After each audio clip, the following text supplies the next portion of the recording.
Hypothetical question for you. Have you ever seen a group of trees going for a swim? Or gazelles that do, this? Or one of those. If you find these images baffling, you're not alone. This is Codex Seraphinianus, one of the most unusual books ever written. Originally published in 1981, it's not an easy book to track down. Written by surreal artist Luigi Serafini, the book is designed to be completely alien to anyone who picks it up. The world of impossibilities within, at first, doesn't seem to follow any logic.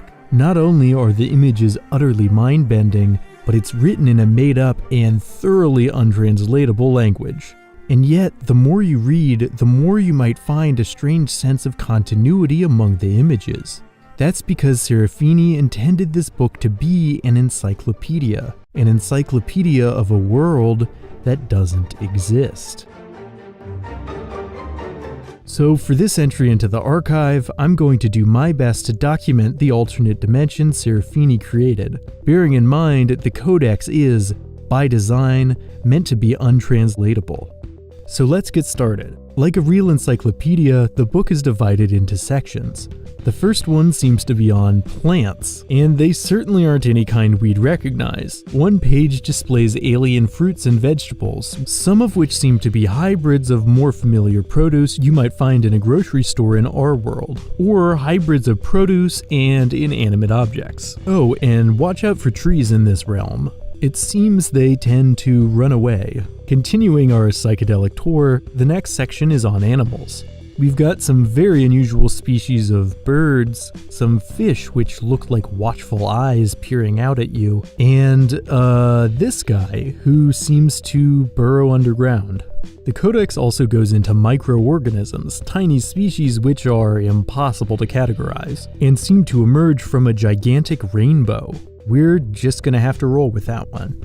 The next section is on legs. Just pairs of legs with peculiar objects emerging from where the torso should be. And it seems like there's a lot of them in this alternate dimension. Sometimes the legs walk in the park. Sometimes the legs walk in the street. Look, I'm not going to pretend I understand this section, but there's something about it I do find strangely hilarious.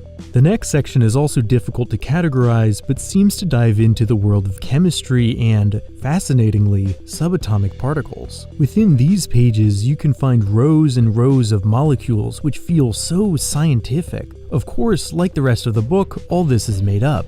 But there's something about going all the way down to the atomic level that makes this fictional realm feel strangely real.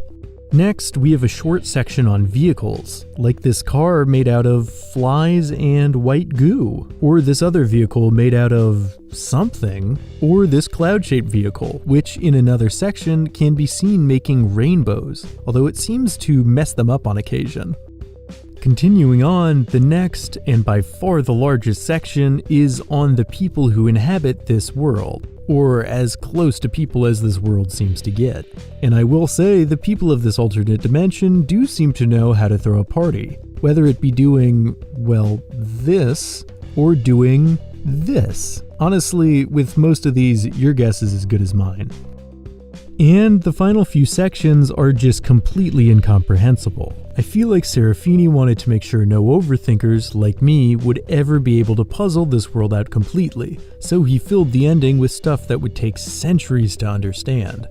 And with a final page which seems like a back-of-book glossary, although it's impossible to translate, we've reached the end of the Codex.